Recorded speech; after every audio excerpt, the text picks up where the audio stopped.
Good evening, good evening, good evening, good evening. Yeah, I'm rolling my neck because it feels like my shoulder hurt. But I really was, we used to do a dance.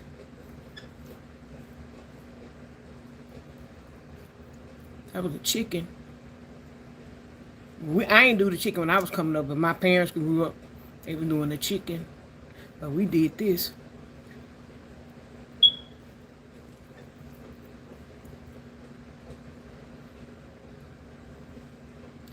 Good evening, good evening, good evening, good evening, good evening, good evening. Hercules, Hercules. Good evening, good evening, good evening, good evening, good evening, good evening.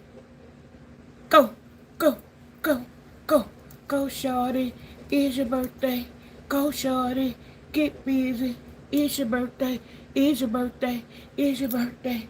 It's your birthday. It's your birthday. It's your birthday. It's your birthday. It's your birthday. Go, shorty. Go, go, go, shorty. Okay, child, I'm getting tired. I'm getting tired. Now I got a little bit more I can do because I'm chair dancing, baby. I can do that. Good evening, everyone. I'm Classy Lady. Welcome to my live. I am the host of the live. Thank you, thank you, thank you for taking the time to stop in. If you're new, passing by my schedule, passing by my chat, do this. Stop in the name of love and hit the subscribe button to my channel so that you'll know every time I come on live. Come on live Monday through whenever I feel like it. But I've been consistent. Unless my stomach was hurting, so I got some relief. I took some gas sticks, I took some Tums, and on top of that I took a pain pill. It started working. So I'm all right. I'm all right. I'm all right. I'm all right. No, I'm not this animated on a regular basis. I just feel good. Da-na-na-na-na-na-na. Like I knew that I would. Da-na-na-na-na-na-na. I feel good. Da-na-na-na-na-na-na. Da-na-na-na-na-na-na. So good. So good. I got you. Dun, dun, dun, dun, dun. Dun, dun, dun. Welcome, welcome, welcome. I know it's Thursday night and it's Thursday night football somewhere. But y'all hit that thumbs up button. That's how I get the people to come on over so we can have a nice little chit chat this afternoon. Because I have some helpful information or tips that I want to pass on to y'all. I really, really want to do that. So, with that being said, again, I'm Classy Lady. Welcome to my channel. Thank you for stopping by, whether you stop and stay or you stop and stick and move. Be sure to come back and watch my replays and watch the commercials and the ads because it'll just jump you back up to where I was. You won't miss anything, especially if you're live. You won't miss anything. And if you're dead, that was ugly. That was ugly. But if you're watching me on a replay, please just let the ads play. You know, give me a chance. Give me a chance. So I am a partner with YouTube, and as being a partner with YouTube, they let me offer y'all something special. They let me offer y'all memberships to my channel. My memberships are $1.99 for Just Classy. That'll be your name when you sign on. $2.99 is Classy Ladies and Gents, and $3.99 is the Classy Elites. Now, whenever you sign on, YouTube is tripping or they revamping something. They doing something because everybody is the same color, white. When you're a paid member and a reoccurring member, your name lights up in green. And ever so often, I guess they do a filter. So whatever they doing, maybe tomorrow is Friday, maybe the weekend, they'll have us back. They'll be finishing their updates. I'm just going to assume, I'm going to take that ASS role, and I'm just going to assume that that's what's going on, and it won't be like this for long. Normally, when you see people in my chat lit up in blue, that's what I call big blue. Big blue will do it to you. So if you come over here being racial, discriminatory, ugly, huggly, which try to be intimidating, insults, or anything of that nature, my moderators, they still moderators, even if they ain't lit up in blue, they gonna sock it to you. I got this one cuckoo bird over here, which is my moderator, named ADHD, and he like to play with y'all. He'll put you in timeout, maybe a minute to 2 minutes or whatever, however the scale goes. He let you ride. He let you make it to see if you're going to learn your lesson. Second time, he'll put you in timeout again. Third time, he might report you, and then I don't know if he has the ability to ban you, but if I see you coming up in here too many times and he done gave you 2 chances, I'm going to ban you. I do need subscribers, but I'm not desperate. I don't want nobody coming over here terrorizing me, nor my audience. Is not tolerated. Anybody can drop down in the chat and engage in the conversations, and I'm making it inviting to you, because some of these other channels, these big channels, they don't care whether you join their channel or not. They figure you're going to join, you're going to do super chat, super stickers, and all of that stuff. But I'm more warm and inviting to people that come over, because I like to now, because my channel is teeny beeny, I can kind of keep up with my chat sometime with the comments. And I can shout people out, or I can acknowledge you. So anytime you're new, dropping down, or you're new to my channel, please say subbed if you're new subbing. And if you just dropping down and you've been subbed and you just want to talk, just do that wave sign and say hello, and you can say what state you're from. That starts a conversation. And then make sure you say hello everyone, hello classy lady, and chat. Okay? Because you'll become a family over here, and people will get to seeing you all the time, and you'll see how everybody speak to everybody. And if you don't want to speak individual to everybody, just say hello classy lady and chat. Because when I go into other people's platforms, subscribers, that I say hello, I acknowledge the host, and I'll say mods and chatters, because that's what we become, chatters. So that's just to give you some. I just want to be warm and inviting to everybody. Also, being a partner with YouTube, and I explain this every night, but it's always somebody that's new and don't know how this YouTube money and all this stuff go. So I'm going to explain it to you. Can y'all hit that like button? Get some more people in the chat. That thumbs up puts me out there, and it lets more people know that I'm here. Okay? So the super chats is you hit the $sign and you'll see something say super chats. And if you want to give me a donation, I call it a blessing. If you want to bless me, there's a dollar amount. It starts from $1 all the way up to $500. You can move the little dial to any amount till you see where you want to say stop, and then that's what you donate to my channel. Okay? No dollar amount is too small. I appreciate what everybody and anybody do for me, because you don't have to do it.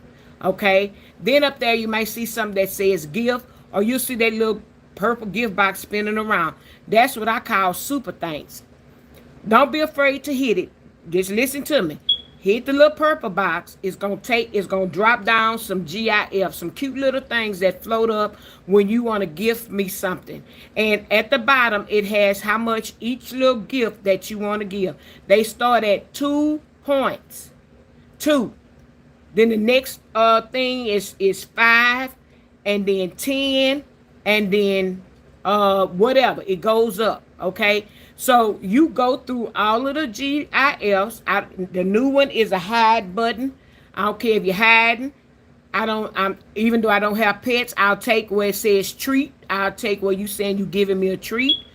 And then it has flowers, the floating hearts, the coins, the sparkles. Those are on the lower end, but on the lower end, I get more of those gifts. Okay? So thank you, Diamond D, for the floating heart. If y'all saw it go up, that's what it is. Now, right now, YouTube is offering a special. You go up and you hit the other box, and thank you for the star, sweetie.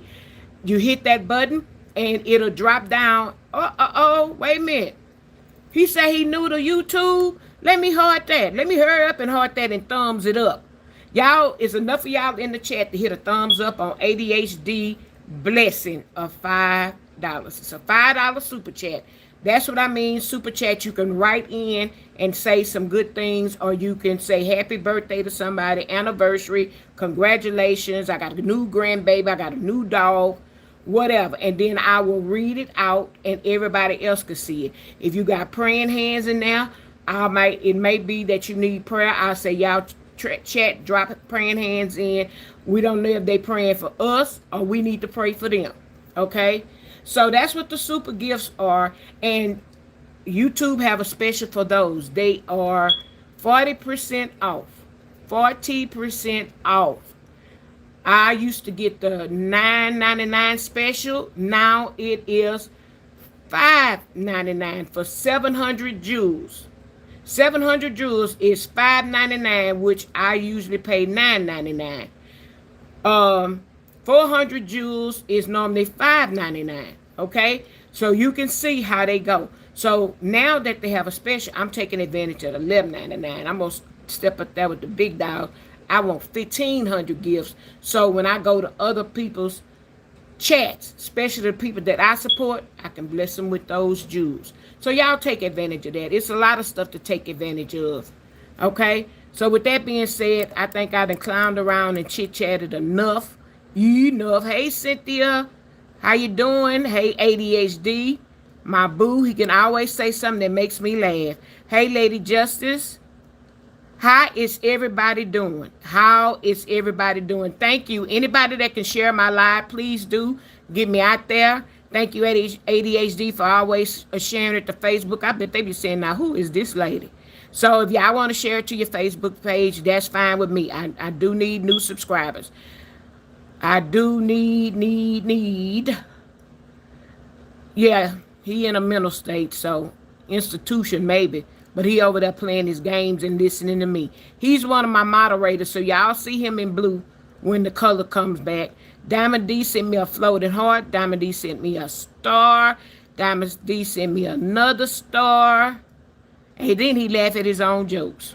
Ain't that something?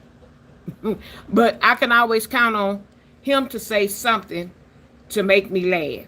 He does. I don't know. It's just something about when he say something corny, I laugh every time. Because if I ever meet ADHD, I'm going to hug ADHD, the biggest hug. And some of y'all others. When I get to the point where I can maybe do a meet and greet, y'all will know. Now, it might be in Hellacious, Texas. But I'd have to do it early spring or late fall. Because it don't really snow here. If it do snow and the icicles fall out the sky, before they even hit the ground or hit your tongue, it's already gone. Ain't nothing there. Ain't nothing there. That's how warm and humid it could get here. But it makes the visit a little bit more pleasant. Now, if you one that like the heat and all of that, by all means, and if you big and bad, because Texas, everything is big in Texas. If you're big and bad enough and put on your big girl or your big man draw, come around here in June, July, August, and September. Come on, Cletus. Come on down here and don't tell me nothing when your curls fall or some hairs on your body curl up that always laid straight. Don't tell me nothing. I don't want to hear. Because I done tried to told y'all it does get hot here. Right now I'm cold and I'm in my own house. I think I just turned it down to 75. But I was in here 77 all day. And that's because I have low blood. But hopefully within the next month sometime, I'll be able to get that taken care of.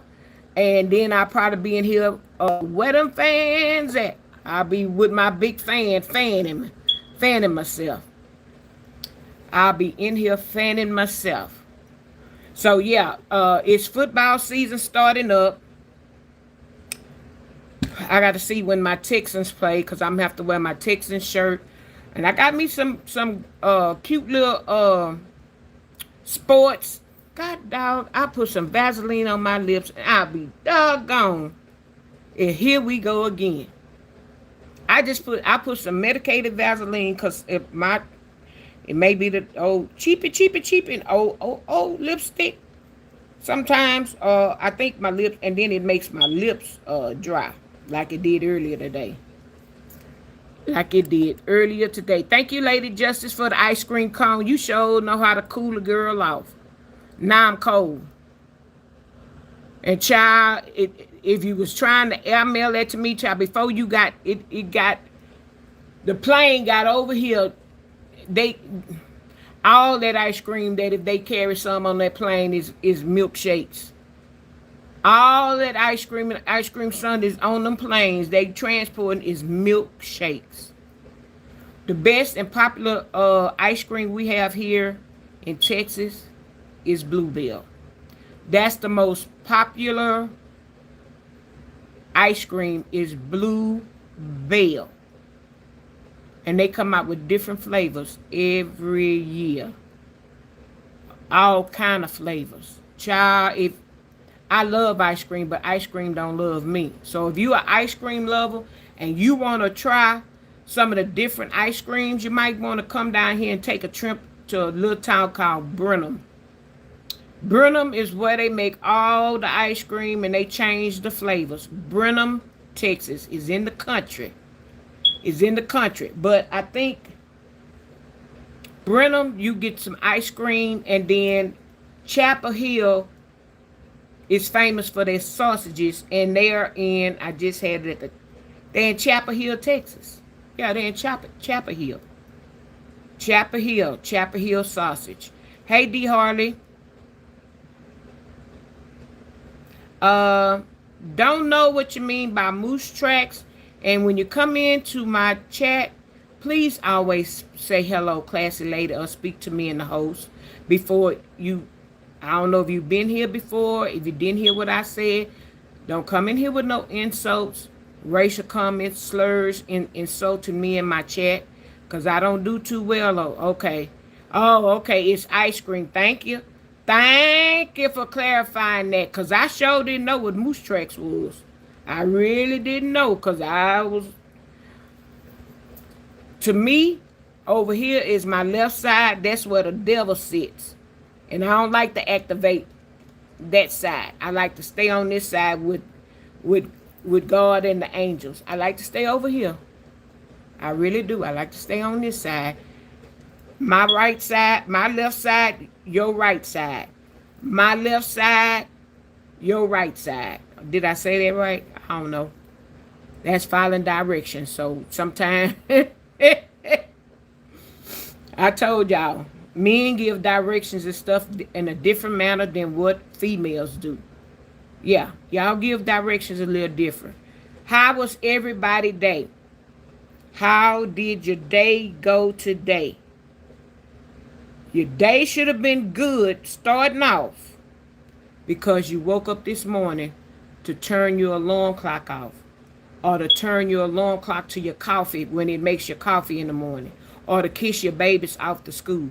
If you did any of those things, or you was able to get out, go to the restroom and use it, that means you opened your eyes. Because I often tell y'all, somebody woke up this morning and was not able to do none of them things that I suggested. Hey, Nay.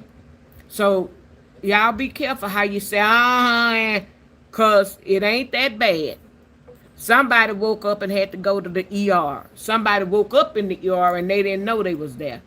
So let's just be thankful to start off with the small stuff, and God will bless us with bigger things that he think we can handle.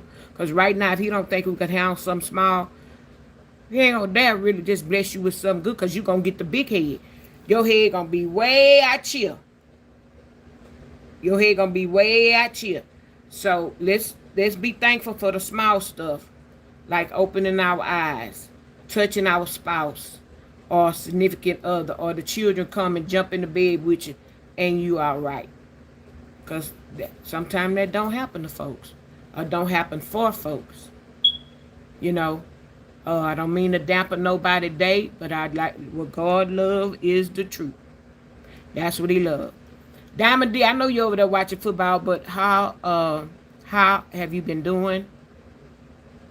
How have you been doing?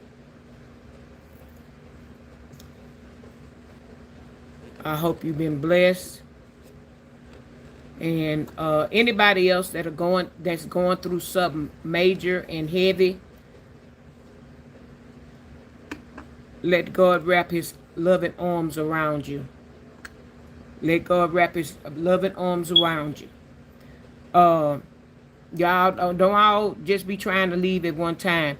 That's also something else with YouTube that's very, very, very free. Free. Whenever you're watching my lives on a repeat, or you going back to watch it, if you see a hype button, please hit the hype. It gets me out there. Us Nemos under from 50 to 500,000 out there with the Moby Dicks anywhere. The ones over 500,000 to millions. YouTube is giving us a chance to get out there with the big fish. So I really appreciate, when y'all do stuff like that. I don't know. I for some reason I've stopped titling my lives. I don't know if it's a good thing or if it's a bad thing. I'm doing an experiment right now, and then, hey, Oradale. I knew a lady named Uradale. That's why I get so excited when I see your name, Oradale, because it's not a usual name. Aura, yeah. Her name was Uradale. Yeah, so that's, certain names, when I see them, they fascinating, they different, they may be unusual, and especially y'all that name yourself in the chat. When y'all named yourself, you want me to start back titling them so you can see if you're going to come over or not? That's why I probably ain't doing it. Because I want you to come over here and see me. See me. Because sometimes I really don't have a particular topic in which I just get on here and start talking. And whatever God lays on my heart, then I just start talking, and it becomes a story time. And then it goes from one story to the other, to the other, to the other. And I've been noticing I've been doing good when I don't put the title. Because people, when they see me, hey, Matthew Owens, how you doing? Thank you for dropping down and speaking. I appreciate you. I appreciate y'all when y'all do that. And so that's the only reason why I kind of like don't, but you get it. Yeah. Yeah. And that's kind of like, because sometimes when I title my video, I don't always start off talking about what my video is about. And then people may get mad and feel I'm deceiving them, but I eventually get to whatever the topic is about if I don't start it. So I just say, well, I don't title it until afterwards and we talk about little stuff, then it give me a better idea of what to name it. Yeah. Because I'll get more people to slide through, stick and stay for a minute to see what I'm talking about. And a lot of people like my story time. Sometimes it's like now it's probably somebody's dinner time somewhere, and they're feeding their family, trying to get them kids a bath or whatever. And then you'll see the people will start coming in at different times. Yeah, and that's what I'm doing right now. I'm testing. I'm testing right now. Testing 1, 2, 3. Testing 1, 2, 3. Testing 1, 2, 3. So yeah, I'm testing. That's just like me wanting to purchase new equipment to help me with my channel. I don't want to invest a bunch of money in a laptop when I can do what I need to do on a tablet. Because I don't know. I don't know. I don't know. You too, Matthew. Make sure you hit the like button going out so you can get me out there in the algorithm. And make sure you subscribe to the channel. Make sure you hit the subscription button. Believe it or not, I do have good content.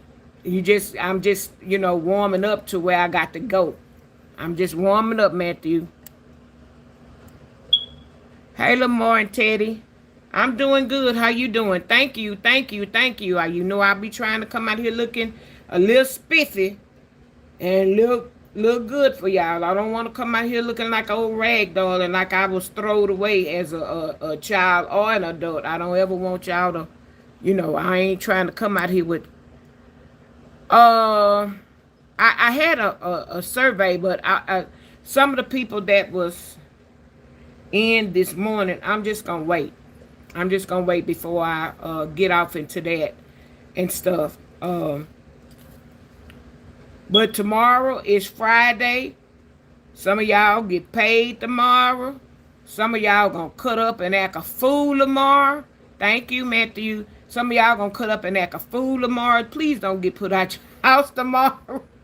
Please don't get put out your house. And if you normally bring your paycheck home and your wife there, bring your paycheck home. Don't get put out for 1 or 2 days and come Monday you need to be back in the house. Don't do it. Don't do it. Don't be foolish. If you like to get your little drink, get your little pint or your little gallon. Well, you should have some from the last 2 weeks. Get you something to drink and go in your man cave. And if you don't have one, talk to your wife and see about making a man cave, or give her a woman cave, and she go on her side, you go on your side. Y'all got your own little private spot. Put your little music on, get in there, dance. If you smoke and she let you smoke a cigar in there, put your little humidifying thing on. Pour your little drink. Y'all know Bill Cosby had his the basement was his. Don't fool with nothing of his that was in the basement. He had his little wooden chair, and he'd go down there, and he had a chair for his friend or whoever would come on, and they would sit down there. He'd play his records, and if they smoke a cigar, they smoke it. But his wife Claire and them children knew not to touch his stuff. And yeah, the washroom was down there, but when it was time for him to have his little privacy, he went down in his basement and enjoyed himself at home. And then if some of his men friends came over and they needed to use the kitchen table, then he'd make arrangements with his wife. And the woman and the children may have all went out to the movies and out to eat. But give him time with his friends. And the same thing with women. Y'all give them a little space. Let your wife or somebody have a little girl time. And all you got to tell them. And tell the man or the woman. You know what? We don't have them problems like some of these other women or men do. So don't try it. Don't try it here. Go on out and have yourself a good time. Don't forget what you got good at the house. Some of y'all ain't got nothing but some rotten stuff at the house anyway. Some of y'all at home ain't no good. That's why they go out. The men and the women go out and stay away from the house. Because y'all ain't good. Either one of y'all good on either side. But if you got a good man or a good woman or a good thing at home, cherish that. Because there's a lot of people out here married but don't function as husband and wife. Or you got somebody as boyfriend and girlfriend, and what they done, they done moved in with one another. And if you the woman, he could put you out at any time. Or if you the man moved in with her, she can do the same to you. So, get you a happy home. Where you lay your head at should be pleasant, and it should be happy. If you go home every day, I don't care if you're the man or the woman, and the other party is always run, run, run, run, run, run, run, run, run, run, run, run. If that's all you hear all the time, and all you want is some peace in your house, you don't want to fuss and argue and all of that, dang sure I ain't doing no fighting. But all that arguing and all of that back and forth, all like T.I. say, that tongue lashing and lip boxing. He say ain't got time for that. Let him know. You might need to start saving you some funds on the side so you can uh what's my friend that sing, one of my blues singers say, you got to break away clean. And when you break away clean, you're gone. Break away clean from that man or that woman that mean you no good, that all they want to do is argue all the time. You don't have no peace. From in the morning, you ain't finish your argument from last night, so one of y'all gonna get up. But some of that, hey LaWanda, thank you for the floating heart. Some of that is, like I used to tell my husband all the time, I could tell when he wanted to go out or somebody had a party going on and he was itching to go. And it might have been on a Saturday night where we both at home. He'll get to slamming cabinet doors and doing all this and walking around the house mumbling. And I would say, what you doing all that mumbling for? You know, he wouldn't tell me. I said, hold on. Are you trying to start an argument so you can go out and hang out with the fellas or the women, whoever you hanging out with, and they sniffing up your behind? Is that what all this you mumbling under your breath, passing by me and passing fast and looking? Is that what that is? I say, stop, hold up. We didn't have this discussion before. If there is somewhere you want to go, you grown. Put your clothes on. You got nice clothes, because when I go shopping for you, I go to the men's store first. And if it's somewhere that you feel you want to go, all I tell you is whatever happens in the dark will come to the light. And don't come back here talking about somebody with penicillin. I don't want to hear no penicillin stories. You a man, you ask for my hand in marriage. Handle yourself accordingly. I told you by trying to start some little fires because you want to go out. You grown. Go on where you gotta go. Put your clothes on and go on. Make sure you got some cologne on too. Go on where you gotta go.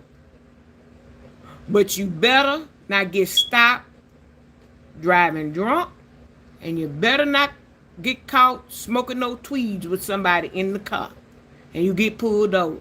Because your first phone call should be to your mama, not your wife. Because your wife ain't come and get you. I ain't giving no money, and I ain't come and get you. So you better be mindful of what you do. You're out there drinking and driving, because you could cause both of us to lose everything we have. But your first phone call, if you get stopped by the police, tell them you need to call your mama or one of your other partners or your brother. I don't care who you call. Don't call me, because I ain't accepting no collect calls, and I'm not coming down there to the jailhouse to get you out. So you ain't got to do all that. Just put on your clothes. Make sure you're looking good. And I would tell them sometime, oh, you look nice. That look nice on you. It fits you real well. Mind you, I done went and picked it out. Yeah, you look nice. Go on, have yourself a good time. Shoot, I wouldn't be bothered. But it was this one time he felt guilty. Hey, Ozella. And I was, I wrote my piece.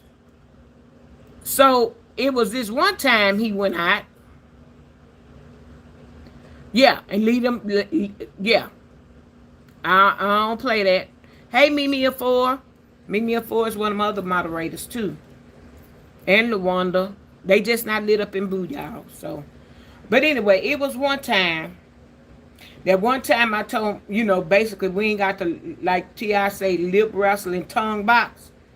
You don't have to start no fire with me in order to go out. Because in the end, I ain't going to be burnt. You going to get burnt.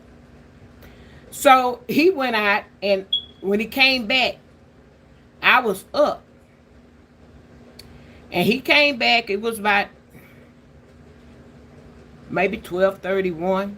I'm on the phone gossiping, me and my homegirl. We in here having a good time, laughing and talking. I'm hee hee. I'm sitting on the side of the bed, and we just cutting up and carrying on. I'm on the side of the bed talking to her. He come in, I'm laughing loud and all get out, like I'm having a party in here in my bedroom. So I don't know if he was surprised that I was up, because I always would stay up late. And he come in here, and I think he asked me who was I talking to. And my friend could hear him. So I say, I know you ain't come out from doing whatever you did, and you gonna come and ask me who I'm talking to. You better go on. So he went in the room and he wanted to know who I was talking to. I don't know. I can't remember if he wanted to tell me something or what. Whatever it was, I was, me and her was just cutting up, carrying on. And she told my girl, is that him? I said, mm-hmm. Because I had already told him he had went out. So me and her was cracking up.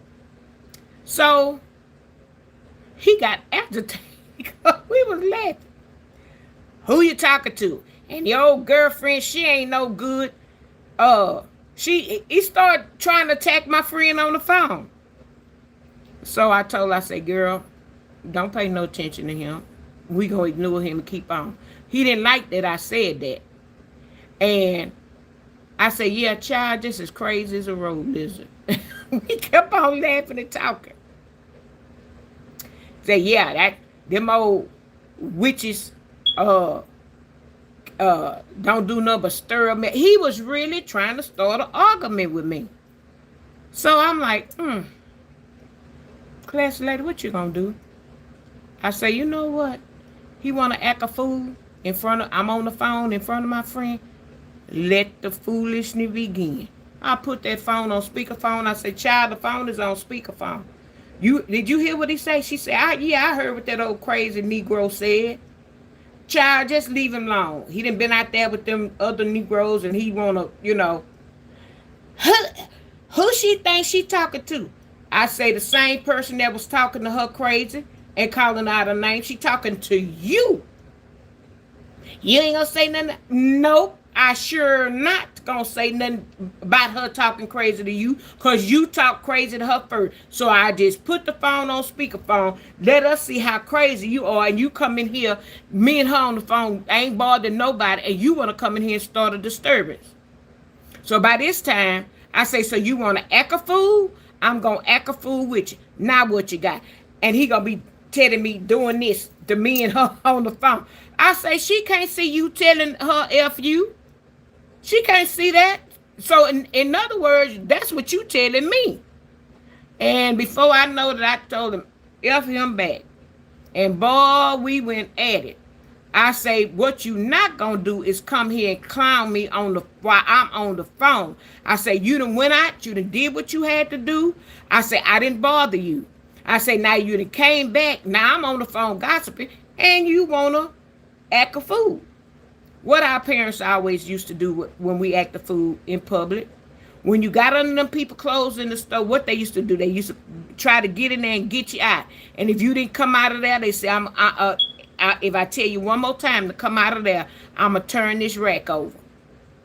And you'd bring your little crazy self out of there, and she'd have a belt, or she'd take her shoe off and beat your AZZ right there in the store.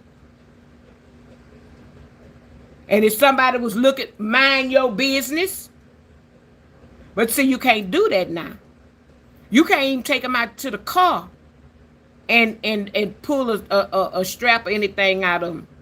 So when it got to that point and kids knew how to dial 911, mama say, oh, wait till we get home. Ain't nobody in my house. I'm going to tear your tail up. Boy, that was the fastest sleep you would go. It's in the car and hoping your mama would forget that whooping that you was going to get.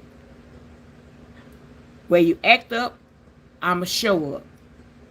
And if you did it in church, she'd take you outside. Everybody knew what was getting ready to happen, because you didn't act the fool in classy ladies' mama church. So she fist to show you. You act the fool. I'm fist to show you. I'm gonna meet you with it. Same thing with him. He was 6'7". I couldn't whoop him. I couldn't whip him. But I dang sure could stand up on my tippy toes and point this finger like my mama had and point it straight up at him. You know who I'm pointing at. And he would love to say, you just doing that, you want to provoke me so you can go tell your brother, your daddy. Go tell him what? What I'm gonna call him and tell him? That I raised my hand. You what? You raised your hand, but did you hit me? Cause soon as you hit me, my mom and dad ain't gonna be doing no slow walking, sad singing behind no hearse. Your mama gonna be behind there walking slow and crying and all of that. Ain't gonna be my mom and dad, cause by the time I finish with you, you gonna be unrecognizable. Hit me if you want to. Yeah, I didn't play that. I did not play that. So he wanted to go back and forth with me or whatever. So after I got tired, and she wasn't no good, cause you know what she would do? She say, can you hear me? Cause I took off a speakerphone. I said, She say, put me back on speakerphone. She said, I'm just really agitated. So she say, you wouldn't hang out with them old sorry men that be under that tree. They ain't got nothing, don't want nothing. And here you got a good wife at home that work and do everything. But you want to go hang out with them old lowlives and them old nothing men. That's what's wrong with you. And she said she ought to leave you. Boy, she was agitating the devil out of him. And I was just laughing. I was cracking up. Because it was funny. Because you come in here, you half cocked, and you done had you some brown liquor. And you came in here starting with me because you heard me when you got to that door. I was laughing and cracking up. You ain't know if somebody was in here or not. So that's what you was trying to see. Child. And then when I got tired of him, and then he would go in the room. He'd go in the closet, take a piece of clothes off, and come back. And another thing. I didn't do nothing, but I cracked up laughing. And then I would take the phone off her speakerphone. And she said, what are you doing? I said, child, he went to the closet. He would take some clothes out. He coming back.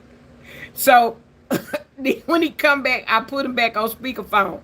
And another thing, your friend don't know. You tell her such and such and such. It tickled me that night. So when I got tired of going back and forth with him and letting him act a fool or whatever, I say, well, girl, let me go ahead and get off this phone because I need to give him some medicine. He a little sick right now. Out of his head, he needs some medicine. I say, I'll talk to you tomorrow. As we would talk all the time. We really could gossip when he wasn't here. You know, we really could girl, child, and all that. Or we be riding home from work or something like that. And when I tell you, when I'm going to give you your medicine, you ain't going to like it. You're going to be like one of these little children. They don't like certain medicines that taste bad. They like that sweet stuff. I hung that phone up with her, and I must have let him have it. It took him a long time before I let him go to sleep. And even when he laid in the bed, I was in his ear, over him. Just cut it down. You don't tell me. That started a whole new argument. Till he took the pillow and put it over his ears. I ain't making no better. I'd pull that pillow off and Cause see, you can't turn me off when you want to. I turn off when I want to. And eventually I say, I'm gonna let him God, let him make it. Let him go to sleep. Let him sleep it off or whatever. So the bonus came. It might have been payday. So that's when you was itching to go out. You going in the club with hundreds. You broke 100. You may have broke 2. But the mistake you did is putting ham and cheese sandwich in the closet. Yeah, he needed a juice box. The mistake you made was going out there getting juiced, coming home, having your money in your pocket balled up. Y'all know the story. 20s, 10s, fives balled up. I ain't want fives and tens. I got me 3 20s. Cause that was time for me to go to Papa Do's. That was me some Papa Do's money for you going out. You coming here starting a forest fire, and you didn't have to do that. So every time you go out and you come home with your money balled up, still you straightening your money out, but no, you too buzzed. Every time you would put your money on that dresser all balled up, 3 20s came out of there. 3 20s came out of there. And you woke up the next day and you wondered what happened to your 20s. I know I had more money than them. I go in the other room, do whatever, I ain't open my mouth. Then I had another friend that used to like to go to Papa Do's or something, or Papa's. Child, I done got him this weekend, and then she would tell me with her boyfriend. She said, I done got mine too. She said, you want to go to Papa Do's? I sure do. Sure do, especially when it was football season. Because you want to watch football. Go on watch football. Me and her gonna be sitting at Papa's or Papa Do's with our leg crossed, getting our drink, which was strawberry daiquiris. Maybe we get an appetizer, but I used to like they cheesecakes.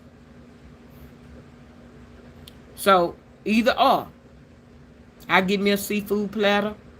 She might would have got her one a pontchartrain or something like that. Oh, we ate good. Tipped the waiters good, but now the prices then went up, and we have a little change to put us a little gas in the car. Yeah. So don't. That's what you get when you start forest fires. That's what you get when you start forest fires with me. That's how I used to handle that. Let me ask y'all something. Who was on live this morning? Because you know I've been thrown off all day. I thought I had two nurse appointments, and I only had one. So I gotta wait to get my $50 next month, because that's when the real appointment is. But we pulled up to the doctor's office at the same time with my doctor. He had one surgery today, and he had just gotten out of surgery. And he say, "Oh, perfect timing, perfect timing." He went open the door, and he came and he opened my door. He said, "Oh, you want me to get the wheelchair?" I say, "You can get it if you want to." But then I say, when he came out with the wheelchair, I said, "Oh, no, because we parked in the regular spot. We too close to that car." So he said, "Okay." He went back and take it in. So he said, "Let me check for a room," because some other people uses the office when he's not there. So he said, "Let me go, wait before you get out the car. Let me go see what room we can use, because this is not my day to be over here." So he went in. He told me, he say, "When you come in, go in the room 1." So I come in there and everything. And he just be playing, and we talk about my condition first and how things are going. Things are going good. And then when it was time for me to, I ain't pull the fan out on him today. I'm going to pull the fan out on him Tuesday, because then I have Friday, Saturday, Sunday, Monday, Tuesday. It'll be 5 days. And within them 5 days, it'll give me, hopefully, what he did today will show us, 50% better than it did this week. So we get in there and we get to talking. I tell him about my brother and they trip and stuff like that. So when it was almost over with, he say, "Oh, you want to walk out or you want me to wheel you out?" And then I say, "You can wheel me out." I say, "No, that's right. I forgot. We parked in a regular parking space, so I'm gonna have to walk out." I say, "Ugh," and I don't like that when you done work on my foot. I don't like walking out. That's why I still been in the wheelchair. So I'm gonna go back to. I walked in the other day, and I walked out. He say, "Well, I can get the wheelchair and just dump you off at the curb." I said, "You Dr. Show like playing with me about a wheelchair."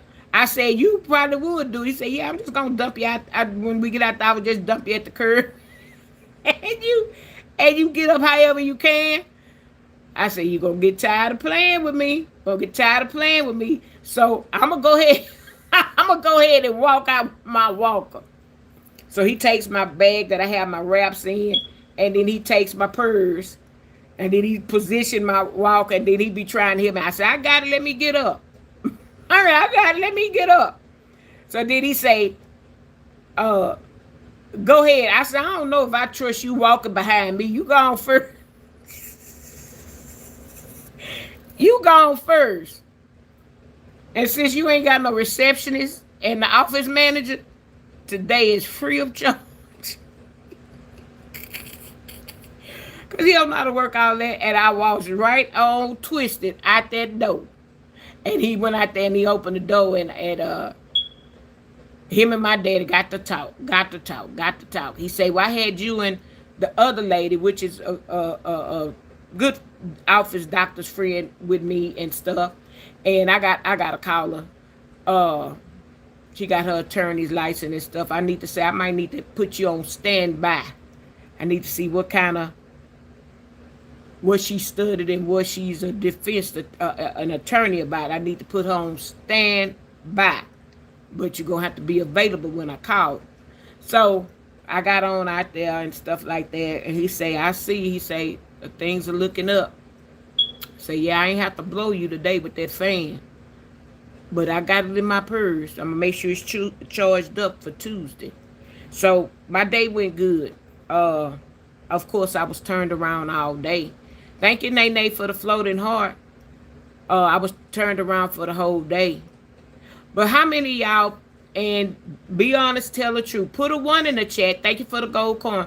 Put a 1 in the chat if y'all heard or y'all was online when I did the interview with my dad this morning. Put a 1 in the chat if you listened to it on a replay or you was on the actual live. And thank you for the flower, Nene. I appreciate it. Yes, thank you, Matthew, for that. Thank you. All of the ones. Put a 1 in the chat if you heard the replay or you was on live this morning and y'all heard the interview that I did with my 81-year-old dad. I like to talk to my dad because I love his accent myself. It's war, where, and when. Ain't we been in war since yesterday last year? Ain't we been in war since yesterday last year? What war you talking about? Is it a new one? Or is it that your world leader your United States of America leader don't want to negotiate, or he think he's fooling people? Maybe if he stopped sleeping on TV, national, local, state, and national TV, he might could fool somebody. You can fool some of the people sometime, and some of the people you can't fool them at all. And he don't fool me. Hey, Retired Young. Y'all that's in here now, put a 1 in the chat if you was on the live or you heard me interview my dad this morning. And if you was on, do y'all think my dad funny? Oh, okay. Cause I want to know who in war. We've been in war with folk. We $4 trillion, or what is it? $4 trillion in debt. We can't afford to be in war with nobody. Nobody. I don't care who you voted for. We don't have no business being in $4 trillion in debt. Now he down here rallying. He in Houston helping this old cheater on his wife in public and something else and thief. Because he done did some wrong things with, let me see, is he attorney general? He's attorney food. Uh, Ken Paxton to help him raise money for his campaign. And then tomorrow he will go to Ellington's Air Force Base to welcome in the astronauts on what's that, quantum something, whatever that thing coming down. So he's supposed to go out there and shake those people's hands. Why don't they take him up for a ride one day? Let him explore and see what's out there in the wild blue yonder and stuff. Yeah, y'all gotta watch the replay if you ain't see it, because it was funny. My dad from Louisiana, and he definitely has a country accent. He definitely had. I ain't gonna spoil y'all with it. I ain't gonna give y'all no, but just go and listen to it. It was good. I enjoyed interviewing him, and he participated. He acted like he was on TV. Like, Daddy, they can't see you. I don't have it turned on you. But one day I'm gonna show y'all how my daddy looked like he about 50 or 60 and not 81. Lord bless and be the same. April he'll make 82. He don't walk like it. He's still strong and everything. But yeah, it was good because I asked him some questions, kind of semi-personal stuff about me, stuff that can be repeated. It don't matter. And I asked him some stuff about him. Some things he remember. Let me put it to you like this. He remember what he want to remember. And when he don't want to remember stuff, he blocks it out. And then he'll, next thing you know, tell me, you remember such and no, I don't remember. I got to do them sometime like you do. No, I don't remember. You mean to tell me you don't remember that? No, because you don't be remembering stuff when I be trying to ask you about stuff. So, no, I don't remember. And so, y'all, sometimes I do it on purpose. Sometimes I do it on purpose. I do so. Child, when he told me what his CB handle was, and he go now, not his CB handle, his handle. When he drove trucks and he'd get on the CB or he'd be on the radio, and he told me his name was Agitator. That took me so. I say I ain't never, in all my remembrance, heard you use the word agitator. I said, I ain't never heard you say that. Because one time, I don't know, hey, Andrew, okay, Chicago and I done been there. I done been to Chicago when that beach and stuff be iced over. They put all the animals in the little safe house. And it's below zero. I done been there because I went with my mom to a convention when she used to sell home interior. Yep, I done been there. I want to go. It's too, I don't want to go in the wintertime. I want to go when it's not so cold because I don't want to pack all them winter clothes. Winter stuff is too heavy. And that's when we went. Hey, Safe with me. And that was before they were charging you for the weight of your bags. So I know I wouldn't go down there now. Hey, Sharon. Yeah, I wouldn't go down to Chi-Town now. We stayed downtown, and back then, we went to Michael Jordan's restaurant. I don't know if he still have one down there. And we went to, back then, it was, what is it, Them Bones? One of them restaurants that was it Dick's? I think it was Dick's. And everybody, you could sit, it wasn't no like individual tables, it was picnic tables. And for the tablecloth, they pulled that brown parchment paper and they give you food on the tray, and you ate off them brown parchment paper, and you just fill in a seat wherever you could sit. I think it was Dick's because they used to be rude. And when they first came out there, what? Chewy got.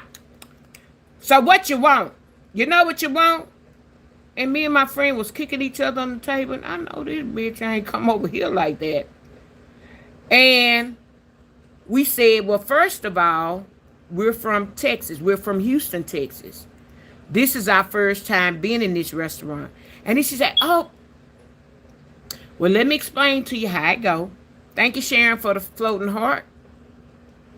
Uh, yeah, I'm pretty sure it's closed by now. It probably long been gone because that was a while.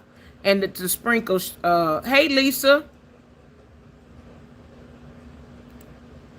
Okay, yeah. Make sure y'all check out my interview with my dad this morning if y'all didn't see it. And I think it was Dick's because, like I said, you ate on the parchment paper, and they brought you meet me with for thank you for the star. They would and so you ate on that, and then you had a roll of paper towels. It was very informal, but she explained to us. She said, "Well, she tried to say by some Southern hospitality. Girl, you don't know what Southern hospitality is till you come to the South, and you might get your head busted in as soon as you come." Y'all know these sisters these days been got up and peeled your wig back. So thank you for the gold coin, Sharon. So she explained to us that it's like a comical, and that's how they do people and stuff. So because me and my friend was looking around to see if was any more black folk in there, or we was just the only one she was talking to like that, or they was talking to. So as people were, people coming in and sit down, and then she would, either her or the other waitresses, we could hear them. Thank you for the 6-7, because you already know. And we was trying to see if the other people, they would talk to them like that. And so then when we got, oh, okay, they talk to everybody like that. So I was cool with that. I was cool, but we was young, and God hadn't. I don't know where we was, but we sure know our parents was more spiritual than we were, cause thank you for the gift, boo, and the other 6-7, cause we first give her the business, but we had to first case the place out to see how many of us was in there before we could act a fool. Hey, Miss B, how you doing? Good evening to you too as well. And make sure y'all hit the like button coming on in. Don't forget. And so we just want to make sure she wasn't, and thank you for the makeup brush, that she wasn't talking to us crazy like that, because we was young. Snap your fingers, do your step. You can do it all by yourself. Let me hear you say, oh, oh, oh. I think, Miss V, you like seeing me cut up with that one. I like that. Y'all hit the thumbs up on that finger snap. Okay, let me see. Sharon, what you didn't send up here? A marshmallow high. Yeah, because really with that marshmallow high, I want to slap the hell out of that woman. But it couldn't do it. But we had to feel the temperature in the room. Thank God our parents taught us right from wrong. And we, kind of checked the temperature, and we didn't cut up on that girl. And so we were so excited to go back and tell our moms how they did and stuff. That's the same time we were supposed to go on the Oprah Winfrey show. But to our surprise, our parents got on a later show than us. They moved them down, and what they did was combine the shows. And that was the year Oprah turned 40. And the audience that they wanted for her was 40 and up. And our moms got on the show.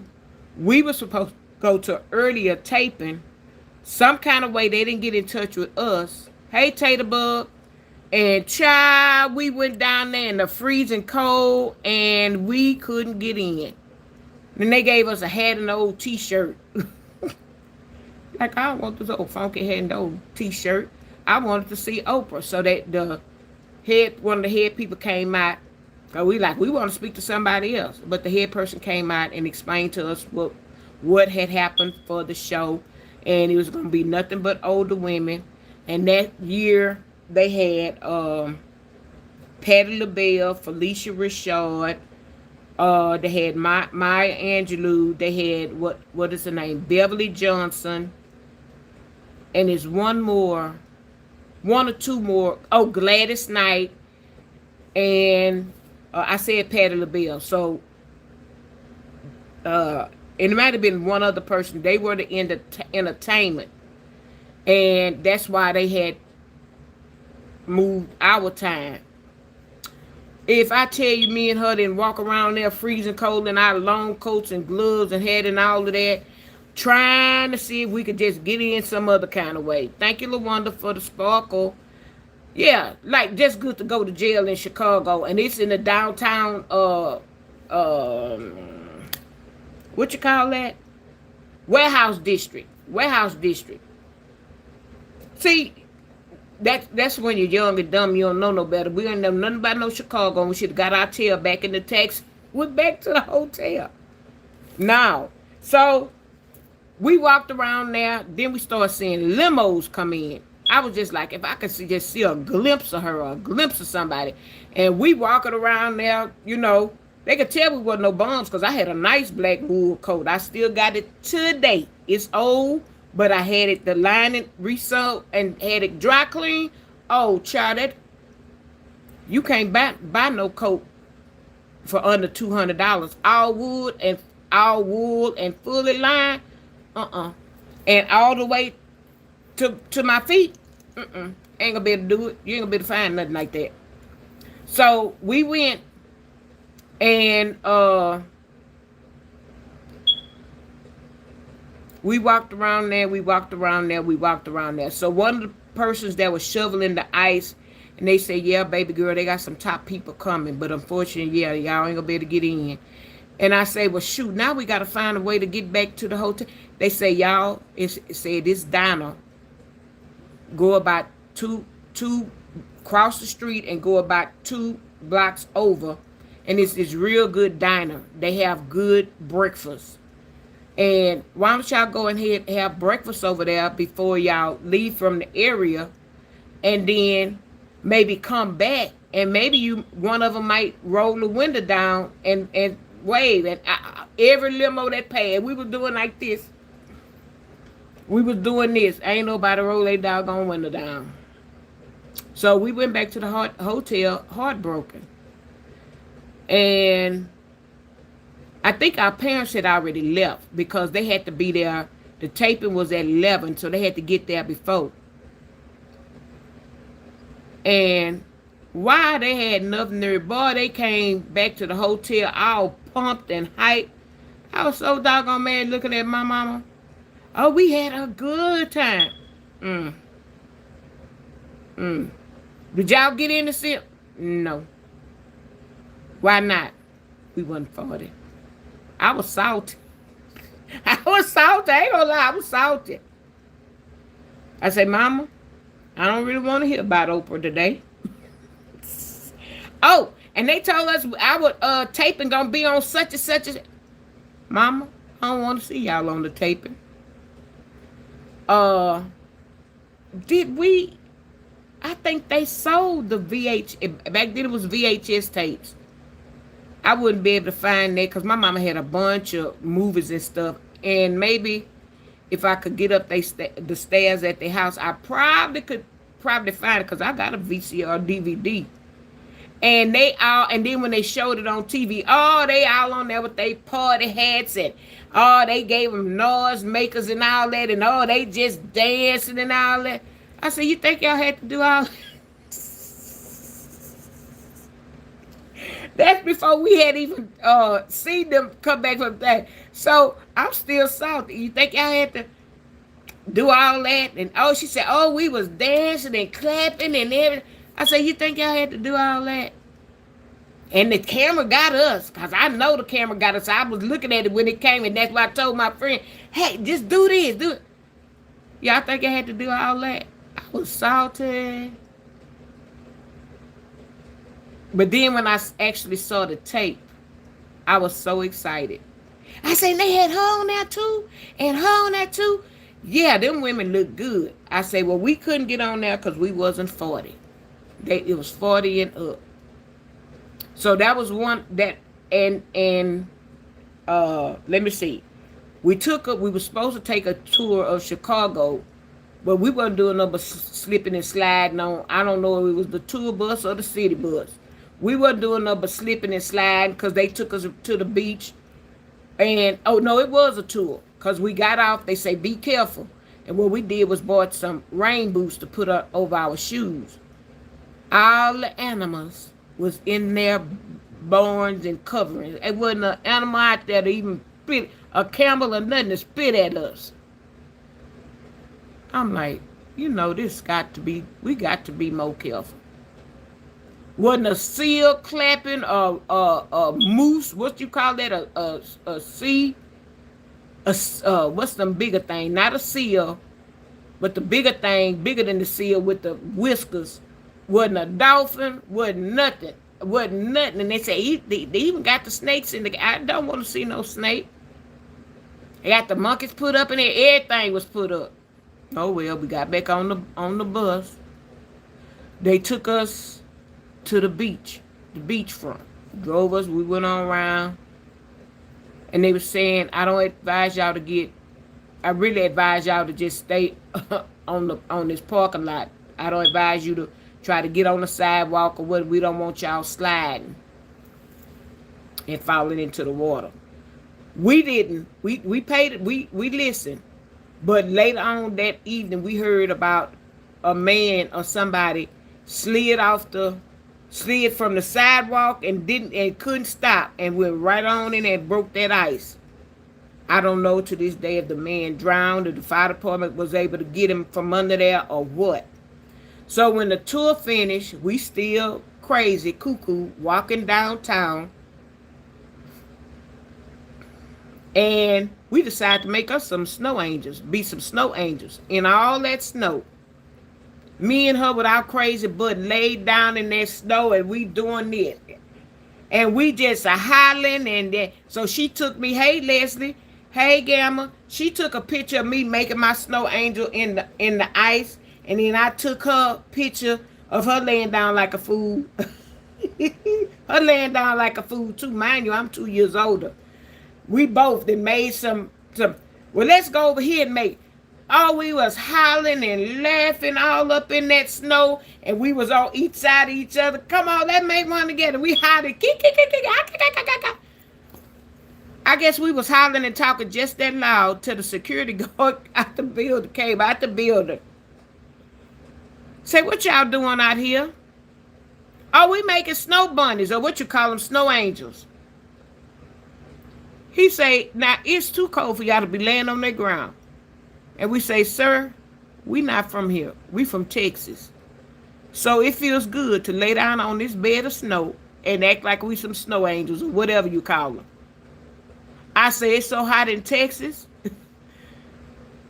It feels good. And we took advantage of that, and we had a good time. Hey, Jacqueline. Hey, Victor. I don't know what book you're talking about. You talking about the Bible? Yes. And I don't know what book outside of that you're talking about. Put the name of the book in the chat, or what is it? Okay, yeah. So we had a good time out there. Yeah. So we made a good time of what we had to do, and then some days when our parents could take us to the convention parts where we could eat because they had bought us meal passes and stuff. That company fed thousands and thousands of people, and the buffet lines they might have had 5 or 6 tables, but each line was the same thing. Each line was the same food, but to keep the lines down, that's how many lines they had, and they had you coming from both ends. You start in the middle. It would be somebody get your plate from a certain, and you start in the middle, and then you work your way back, or you work your way back that way. And that my mama's company, Home Interior, they when they did something, they did it big. I have never been to anything that I would always travel with my mom. My mom and her girls, that's what she would call them. They were ladies. I would always travel with them. So they always looked out for me. Somewhere else I liked was Nashville. Nashville, Tennessee. Rest in peace, Dolly Parton. Rest in peace, Dolly Parton. Yeah, I love Dolly. And I love Nashville. We stayed in the Grand Ole Opry Hotel. And I know that thing is a beast now to walk. Because when my mama lost the key and couldn't find the key, I had to walk all the way back to the front desk. And that was a long way. And then it took me 30 minutes. It took me 30 minutes to leave where she was, go to the front desk, get another key, and walk back. Do y'all know my mama had an attitude? I told you to go get a key and come right back. I said, you must have forgot how far we walked when we left the front desk. I said, now you don't remember how far it was because y'all was so busy talking and gossiping, and we would sit down, take some breaks. And no, you don't remember how far it was from that front desk for me to get back to this room and for me to leave this room. Because I said, do you know how far I had to walk? I say, us coming to the room, we were sitting down because y'all wanted to take a break and y'all wanted to chit chat and somebody wanted to go see a attraction or something over there and take a picture. I say, but you know how far I had to walk? Mind you, I was in my good days when I could walk and I was walking fast. My mama had a straight up attitude with me when I got back. I said to my brother, next time you lose a key, go get yourself. Next time you lose a key, go get yourself. What you say? Nothing. I just said it was a long way to go get that key. Gamma, there you go. I done looked off again and came back. What is this in my glass? You get me every time. Thank you for the kaleidoscope. Did y'all see Gamma put that kaleidoscope in my glasses? And I had just looked off. She was at the right time. She hit it when I come back. I'm like, what is that? She did that to me one other time. It's so cute. But I tell you, she get me all the time with that kaleidoscope. Every time she gets me with that. Yeah, but I told my mama, 9 to 5 is with Dolly Parton is gonna be a staple. Child, and her other staple was them boobs.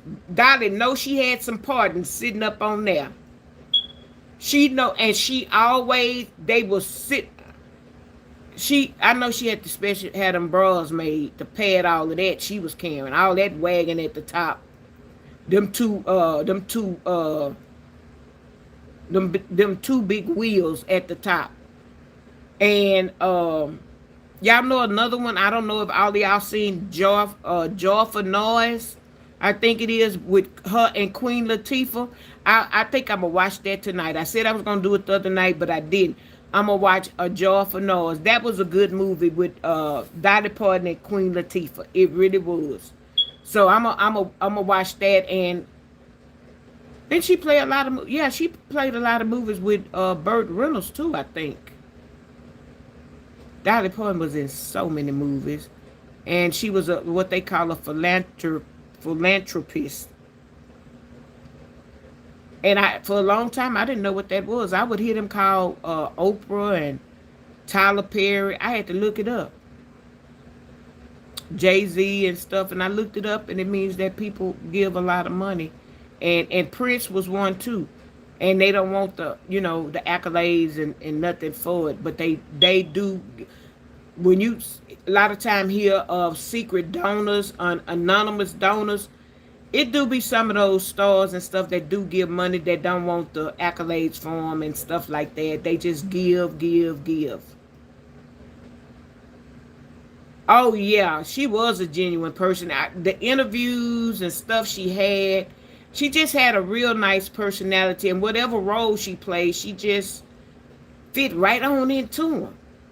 She fit. I got to go back and look because they had a long list, and then she was a country singer. I was looking at they did an interview of her years back. Baby, that hair was sitting up on top of her head. I ain't know if she had a wig or if that was her hair, cause she already had naturally long hair, and it was philanthropist. Yeah, okay, there we go. She had a big old, and it was swooped in, had the big back. Baby, that hair didn't move. But you know what? White ladies used to use back in the day that would hold your hair? Aquanet. Baby, you spray some Aquanet, whether it was the what is that, turquoise, the white thing, or the pink one. Baby, your hair would stay in place, and you dang near had to almost brutally knock your head off to brush it out. You know how I know? Shoot, that's the first hairspray me and my cousin used. Baby, we used to style our doll hair, them dolls with no body, just the neck, and you do they makeup and they hair. Baby, we'd flip them little dolls, them headless dolls, and spray that Aquanet and hold it on. Child, them dolls' hair. We'd flip it, and you turn their head like that, child. It wasn't going nowhere. And then when we went to school, and we wanted to keep our little curls, when our mama started letting us wear our hair down, shh, because I used to wear a flip all the way around. I could flip my hair because I had long hair, parted on the side, and it flipped all the way around. And if I didn't want that hair to move, as far as my curls coming out, shh, shh, shh, you could do your hair like that. That whole flip would go like that with your head. Aquanet. That's been for any ultra sheen, afro sheen, any of that. Aquanet. Spray that on your hair. It wasn't going nowhere. So we could go to sleep and wake up the next day. That hair wasn't going nowhere. So we had to physically brush it out and brush it out real good. And we used to do roller set, them pink rollers. We used to put our hair in them pink rollers. Get up that next day, that hair would flip up, just to hold that flip all the way around and comb it down, and it made a even flip all the way around here. And we just make sure it was calm. Shh. Yeah, that Aquanet. Yep, makes it stand up and fly straight too. You know about that Aquanet? Yeah. Yep, you almost had to wash that stuff out to get it out of your head. That's why I say some days we, wouldn't have to do nothing to it. Did they have bonnets back then? We didn't wear no bonnets. We wore more head scarves. So if you could tie your head scarf and leave the curls out, but we would curl that the best we could every night. Put some curls in there. Yay. Hey, Tojo, how you doing? Yeah, you could smell that stuff. But a lot of girls didn't know nothing about that. So we would tell them, yeah, smell straight up Aquanet. And then we would take our Aquanet to school sometime. And mama said, don't you take that to school. Because if you run out letting everybody use it, I ain't going to buy it. It's going to be a while before you get another can. And it wasn't expensive. But my mama was just like, certain things you just don't take to school. So we'd spray our hair real good before we left with that Aquanet. And we were going on. Hey, Lakeisha. How you doing? Yeah. So that's what we would do. So it was just all kind of stuff we did as kids and stuff. But one thing, all that talking back,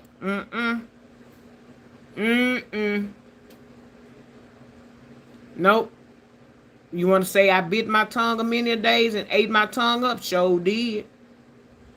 Sure did. All that talking back, it didn't fly. Mm-mm. Nope. Because my mama never slapped me in the mouth. My mom or my dad never slapped me in the mouth. I might have got threatened, but they never slapped me on the face, nor did they ever hit me in my mouth. I was more scared of a whipping. Anything. I was scared of a whipping. Shoot. Tell me you gonna whoop me, I'm gonna start crying. I'm gonna start crying because I done been hard-headed and I didn't listen. One day we was coming back from the mall, one night, and I was terrified of I was just terrified of certain things because we had an accident in this same spot. But this was after I got my behind tore up. And I was always in the back seat. My brother was in the front. And this one particular time, the window was down. Mama had the windows down. We ride because it was at night. We had came from the mall. And I'm in the back seat. I got my foot in the seat in the back. And I'm in the back seat and I'm holding on to the door like this. And I got my head out the window. And then the wind hit my tongue and my face. Oh, that would feel good. And sometimes you would stand up. But no, I had to have my foot in the seat. Hand on the door. Head out the window. Ah. Classy lady, get your neck out of that window. Ah, I'm steady doing this. That letting that air blow on my tongue with the So my mama, we had power windows. So she had already told me to get my head out that window like that. Letting the wind hit my face and I'm so that good time with the she steady mashing the window. She said, I know I put that window. Why is all this air coming in this window? My mama looked over there. Oh my God, oh my God. And she let the window down and I fell back in the seat. My mama say, baby, come here. Bring your neck. Let mama check your neck out. Do that hurt? She say, cough. No, ma'am. Do this hurt? No, ma'am. Do this hurt? No, ma'am. You hurting anywhere else on your body? No, ma'am. She say, didn't I tell you to keep your neck out that window? Yeah, ma'am. She said, now when we get home, I'm going to beat your ass. Say, it don't pay to go to sleep early in the back seat because I'm going to whoop yo. Because I told you, you could have got your neck broke, anything. Somebody could have hit us, knock it. I'm going to whip yo good when we get home. Child, that I hurried up and went to sleep. We ain't had but about 15 minutes to get home. I hurried up and went to sleep and was all in the... No, I wasn't really asleep. Child, we pulled up to that house. The door lights got on, and I seen them. But I'm still trying to act like I'm asleep. My brother moved the seat and told me, come on, sister, come on, sister. He was out. I got in that house. My mama say, let me check you out again. Do this hurt? Cough. No, ma'am. Do this hurt? No, ma'am. Oh, she checked my neck. She made sure I ain't had no bruises on my shoulders. She told my brother, give me your belt. Boy, she whooped my tail off. All the way to my bedroom. And I used to love to run. I always was a chubby boy. I used to love to run. Boy, I'd run and I'd jump in the bed and try to get the cover. I couldn't pull that cover fast enough. Didn't I tell you to get your head? Oh, Lord. That was a whipping I got. And my brother used to hate me get a whooping till he would just start crying. And when he started crying, then my mama would I was a baby. I was a daredevil. I was a challenger. I was a challenger. Yeah, again, I was a runner. One time I ran in my bed and I jumped and I pulled that cover up to me and she was swinging that belt and all she was doing was getting that cover and I was holding her. Why was I laughing? Child, when my mama took about 3 swings and she just stopped and she just grabbed that cover and snatched it. I fell down. Oh, I'm sorry, mama. What?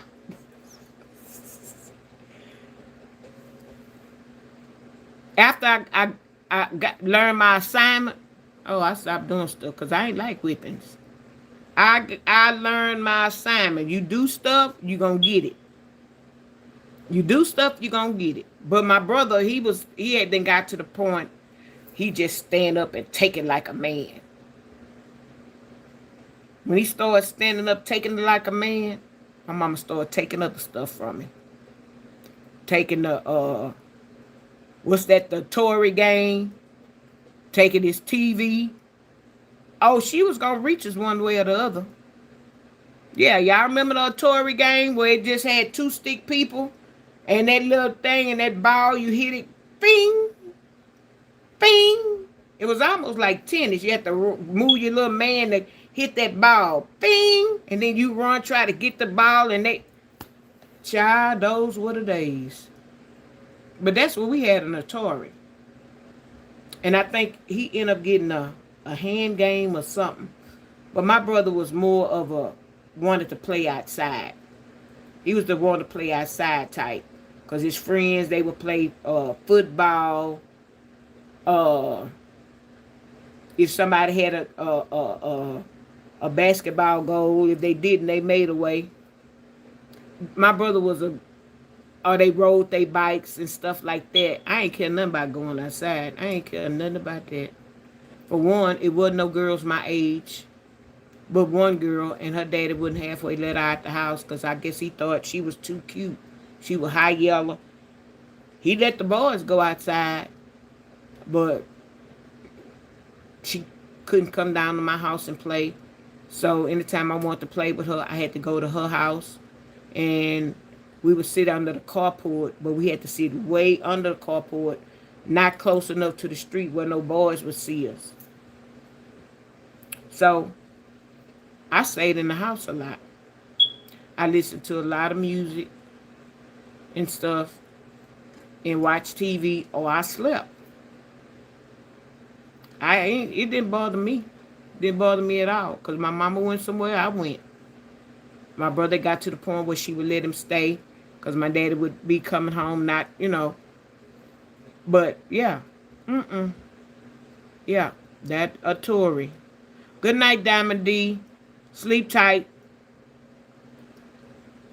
Angels on your pillow. Yeah, so I didn't care nothing about going outside. I ain't care nothing about that. Outside wasn't for me no way because it'd be too hot. So I stayed in the house. And like I said, watch TV. I listened to the radio a lot. I had 2 cousins, 2 boy cousins. We were around the same age, in the same grade. I used to talk to them all the time on the phone, and they would call me all the time. Hey, cuz, what's up? What's going on?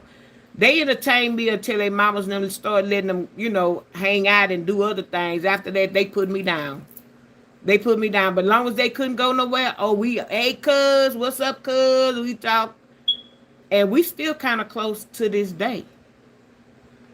Still kind of close to this day. When we see each other, we embrace each other. It's like we always was friends and stuff like that from growing up. And so that was the guys I used to talk to on the phone. Shoot. And then the friends that I had at school, we would talk. But child, I ain't care nothing about going outside. Nothing. One of my cousins, he was always shamefaced and shy. So I remember when I got my car, I had a 1976 all white rag top T-Bird Thunderbird. interior burgundy. Couldn't tell me nothing. My parents, they passed that car on to me. And so I had a car before, what, I was 16, 17? Yeah. No. Yeah, no, I had that car early. I'm thinking of something else. I had that car early. Because my brother showed me how to drive. And he showed me how to drive. And we had a big old maxi van. One of them big old maxi vans. And we had a beautiful scenery on the side.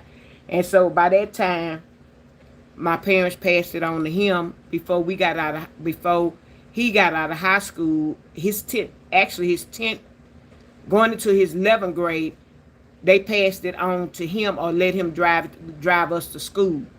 So he showed me how to drive in that big old maxi van. Child, I remember it was a curb around the corner from the house.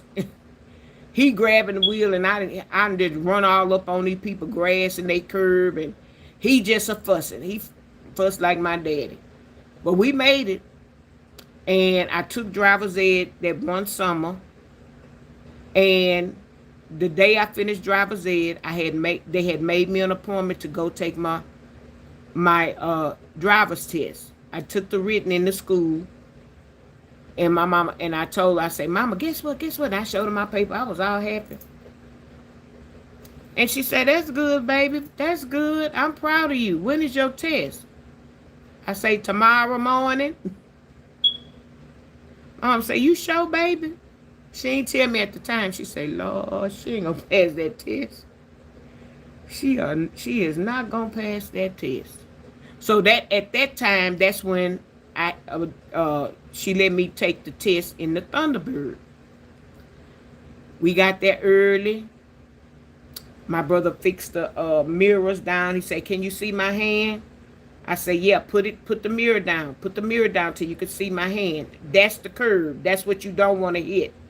He say, you see them orange cones? That's what you don't want to hit. So for parallel parking, I went DPS, and I said something to the lady. I had a female driver, and I said something to her, and she looked at me. I don't know what I said. It was something. I wasn't trying to be sarcastic, but whatever it was.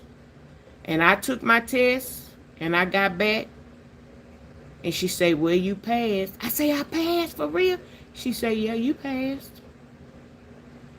I went in there, and boy, I showed my brother. I said, I passed. He said, you passed for real? He said, give me that paper. So he looked at that paper. He grabbed me, and we were jumping around in circle. And he said, but you ain't driving home. He said, I'm going to drive home. So I got in there, and I said, we going to fool Mama. Don't say nothing. I said, we going to fool Mama. So I'm going to just go in there. We just going to look all humdrum and sad and stuff. And my mama said, how did it go? I said, it went all right. And she said, well, baby, do you have to go back and take the test, or when do you go back and retest? I say, I just didn't make no appointment to go back and retest. Well, baby, don't let it get you down. You know, mama didn't, I kind of knew you weren't going to pass on the first, because you don't never ask to drive. You don't never want to, I say, you want to take it to the house. You don't never want to drive. I say, no, I ain't never want to drive. I don't know. I just didn't like practicing like that. I say, bam, showed her that paper. She say, well, I'll be doggone. You passed. Why you coming here? I said, I just wanted to see what you was going to say. She say, baby, I ain't going to lie. Mama ain't think you was going to pass that test. I say, I know. I say, but I always got to show myself something that I can do it. And she say, you doggone sure did. She say, because you ain't never drive or whatever. That 1976 Thunderbird got passed on over to your girl. When you got in my car, I had a set of, fake Ray-Bans. I hand you a pair of them Ray-Bans, because we the Blues Brothers. We gonna ride. My mama say, well, what is this? I say, well, you ride in my car, you got to wear the shades. My mama say, Lord have mercy. She put them on, though. And we rode wherever we had to go. She had a smooth ride. She had a smooth ride, but she laughed at me because I say, the Blues Brothers, look what you got us looking like. I say, yeah, you got to be cool when you riding with me. Child in the car started acting up. The antenna broke some kind of way, or somebody at school broke my antenna. So I had to put a coat hanger in there to make it, to get the radio station, and something else happened, and I just got frustrated with the car. Uh, I kept it, graduated and everything. I kept it. And my mom say, what kind of car would you like to have? I say, well, if I had the choice of a car, I would like that new Ford Escort GT. My brother say, a GT? Girl, you ain't getting that kind of car. Now, mind you, he graduated. They handed him $2,000. Told him, this your graduation present, but you also need to put that on your car if you're going to get a new car. How come he could get a Ford Mustang GT? But you ain't have no faith in me having a Ford Escort GT. So I didn't go looking at cars. My mom say, what color would you, if you got a new car, what color you like? I say, Mom, you know red is my favorite color. So I came home one night working at Mervyn's, and my car, the new car, was parked at my neighbor's house across the street in their yard. And I pulled on up in my 1976 Ford Thunderbird, and my mama said, I got something for you.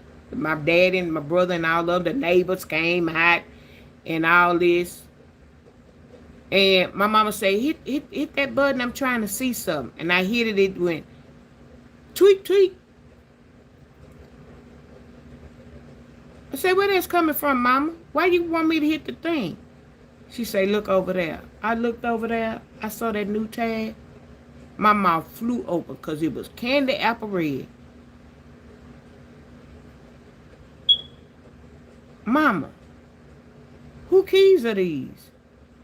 She said, well, if you hit the button that it came on, evidently it's yours. Oh, I hollered and did a praise break outside. Lord, I screamed and hollered and cried outside. My neighbors and them was clapping, and they was saying, you deserve it, you deserve it. You don't give your parents no problem, no. Well, that's after I grew up and learned the assignment. Thank you, New York. Thank you for the star. Appreciate you. I don't know if this is your first time or if this is the first time you're dropping down. Hopefully you subscribe to my channel and hit the thumbs up button. Classy Lady comes on at 8 o'clock for whensoever. If I get sick that I can't come on, then I'll make an announcement. But I'm usually here every night at 8. And so I was so happy, y'all. But wait a minute. Why she got that car in a standard shift? I ain't know how to drive a standard shift or a stick shift. I ain't had no idea how to drive that car. My mama say, well, we're going to teach you. You're going to learn. It took me some time to learn how to drive my car because she said, of course you ain't going to drive it to work because you don't know how to handle it. And she say, your brother go, just like he showed you all, thank you, I appreciate you. She say, just like he just showed you how to drive and all this other stuff, he's going to show you how to drive this standard shift. Because mind you, his Mustang was a GT and it was standard. Lord, it just seemed like I couldn't get that foot coordination to ease my foot off the brake. And I couldn't get it. So one day when I thought I had it, I got to go down the street to show it to my friend Ernest. Oh, I'm going down the street. Mom, I'm going down the street to show Ernest that I got the hang of it. And Ernest didn't mind laughing at me. He didn't care if I was his best friend or not. He laughed in my face, behind my back, whatever. But he didn't let nobody talk about him. But he laughed in my face. I did good. I drove to Ernest's house. Ernest was like in the next block. I drove to Ernest. Now, mind you, Ernest knew how to drive a stick shift. And he had some older brothers, and he had a baby brother. And his brother had enough nerve to be out there with one of his friends. Oh, they was jonesing me. When I got ready to come home, that car stalled about 20 times. Zoop, zoop. Ernest just standing back looking at me. And after about 5 to 6 tries, his brother say, boy, you better go out there and show your friend how before she tear up her clutch. So Ernest come down there to show me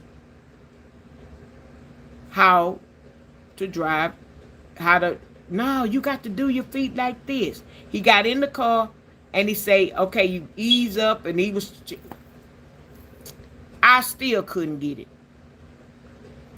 He say, well, I'm going to drive you home, and I just walk back to my house. He say, because I don't need you trying to turn the curb, turn the corner, go down the next street, get to your house. He said, Then you go get stuck around there. He say, no, I'm just going to drive you home. So I was so embarrassed. He say, friend, don't cry. You going to get it. You going to get it. He say, you going to get it. A lot of people don't get it on their first couple of tries. I say, but I drove down to your house. He say, yeah, and you probably had your rhythm going. He said, but you probably got nervous when you got down here and you see my big brother and them out there laughing and all that. He say, you going to get it, friend. So I got it. I got it to the point, child, where once I could turn my car with that one finger, couldn't tell me nothing. Then I got to the point where I could drive and eat. You couldn't tell me nothing.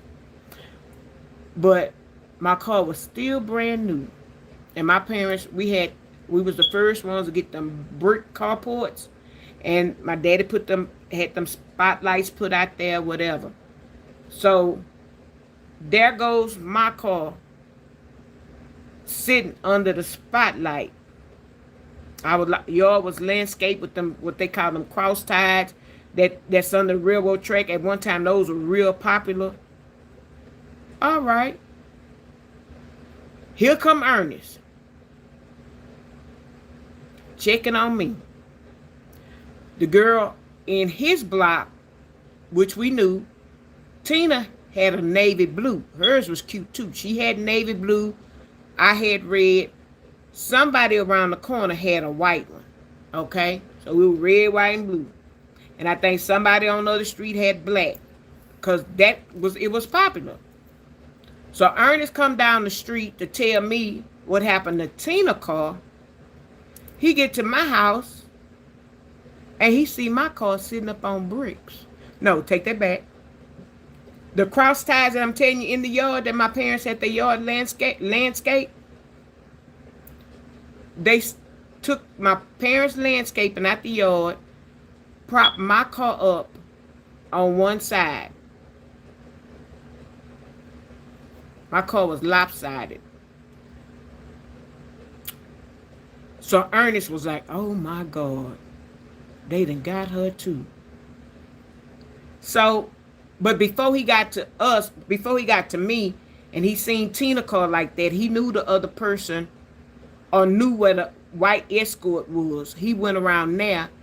They were sitting on bricks. Ernest came and knocked at the door. Friend, you been outside? I said, no, I ain't been outside. He say, well, Tina down the street, they had her car sitting up on blocks. They done stole her tires. I say, no, Tina just got that car. We got our car around the same time. He say, so when I left Tina, I went around the corner and that white Escort, they was sitting on block. So I say, let me come down here and tell my friend. He say, and friend, come outside. So when I came outside, I thought my car was just leaning because it was the driveway. It was in the driveway. He say, friend, they got you too. I said, boy, you lying. Because when I come outside, my tires on this side was there. He say, no, friend, look on the other side. Child, they had done stole two of my tires. Y'all, if I ain't cried like a baby, I cried like a baby. Before I can even go in there and tell him, I cried, I cried, I cried. And I went, they stole my tires. So my mom and daddy was there, my brother, they all come running outside, and I told them, no, I don't know where your dog at. But I hope you hit the thumbs up button. I come outside and I cried and cried. And the killing part about that, y'all, I think it was me and my mama and maybe my brother. We were going to Louisiana like that next week or 2 weeks. It was one of them holidays. Uh no, I got my in April. So it was Mother's Day we was going to Louisiana because at that time my grandmother was still living and my mama liked to spend every Mother's Day with her as she could. We were going in my car. And I was so happy to be able to show my cousins and everybody in the town I had got a new car. My parents had bought me that new car. Couldn't get them, what they call them? It was called some GTs.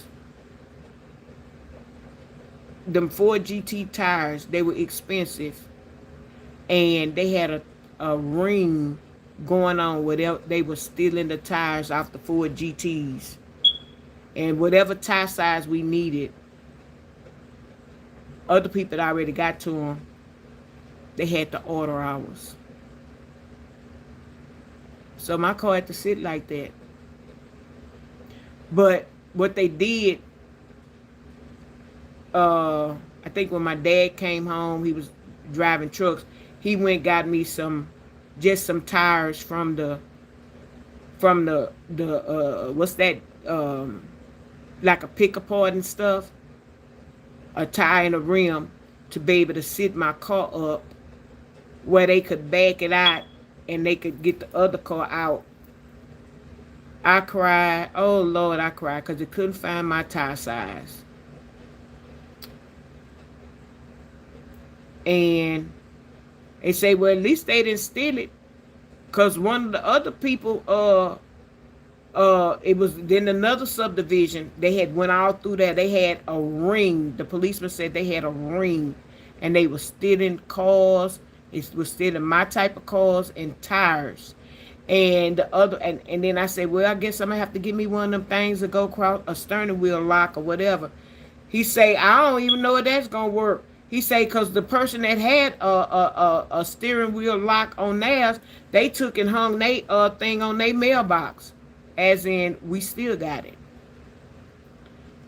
So with that being said, my cousin knew how to put them alarms in, and you had the little key, and it was on the fender, and it had that little special key. And when you turn that key, it turned your alarm on and then the flashing light. Baby, as soon as I could get to my cousin and he told me, yeah, I put mine on my car, my mama and them, and everybody got alarms. I asked him, tell me what I need. And he said, well, we'll go to Radio Shack and get what you need. And I bought that. He put my little alarm on there. He said, let me show you how it go. Is it up like this? You turn it off. When you turn it this way, it sets it. Now pull your key out. Now you see how it's at, and the light come on. He say, now if they rock it too hard or you rock it too hard and you ain't turn that alarm out, it's gonna go off. And he said they won't be able to start your car. I was like, ooh, that was one of them cousins I used to talk to when I was younger. He had a so I got my car fixed. I sure did. But, child, I was so mad at them people for stealing the tires off my car. But, you know, even though it was other people that it happened to, it still don't feel good. I don't wish no bad on nobody. I didn't wish that it happened to anybody. You know? It's not a good feeling. That's why I can't stand a thief. No, I can't use that word. I can't stand a thief right now. A liar and a thief. I can't stand them. Because if you lie, you going to cheat. And if you cheat, you going to steal. And if you steal and cheat, you going to KILL. I don't trust you. I don't trust you. I don't trust you. I really don't. Yeah, I don't like that. Because, I'm not saying that I was going to give my car. But, if you needed something, leave a note on the car. I'm hungry or whatever. But now y'all was some trifling dudes going around stealing folk cars and stuff, and to get what you get, $25 a piece for each thing you steal, and then you get caught, you get locked up in the county jail. And if it was a big enough offense, you went to the penitentiary. Yeah. Now I know everybody in the penitentiary ain't all bad people, because they'll throw somebody in there, that their offense is not great. It's something that should be a misdemeanor. And you got some of y'all in there, you need to get in there, and they need to just throw the key in the bio close to the jail. Just go on, throw it over there. And try to get a diver to go down in that mud and try to find a key, or get one of your family members to go in there, and if they find the key, then they can come and let you out. I don't, A thief and a cheat and a liar, we don't mesh well. Because I'm not going to, if I can, with all my heart, I'm not going to take from you. I'd rather give you than take from you. And if I don't have it to give, I just say I don't have it. Or right now, my pockets ain't looking too good either. Because not that I'm broke and I'm always broke, but I don't like to get below a certain level. Because sometimes when you save a little change and you get below that, before you know it, you done wiped yourself out. And your savings and stuff is not there anymore. And if an emergency occurs, you ain't got nothing to pull from. So that's why people need to save for a rainy day. Need to save for a rainy day. When these floods, the power go out, if you can go somewhere and get you a hotel room or something like that. We all need to save some money for a rainy day. $500 ain't gonna cut it. Now, for those who can't afford to save more than $500, go ahead and put your $500 to the side. Put your $25 maybe every 2 weeks or once a month. Try to build it up. Because when the tough get going, the going gets tough. When the going gets tough, the tough get the going. And all them friends and stuff you think you had, even if y'all had to get a hotel, just say you had to get a hotel with a friend of yours and they got kids. Even if y'all had to get a 2 queen size bed, and you and your family slept in one, and they and their family slept in one, where the kids had to sleep across or whatever, but y'all didn't have much money, and you're trying to save, and you might have to stay in there a week. You're going to have to do the best you can. But if you ain't got 2 nickels to rub together, where do you start at? Where do you start? I don't know. But y'all,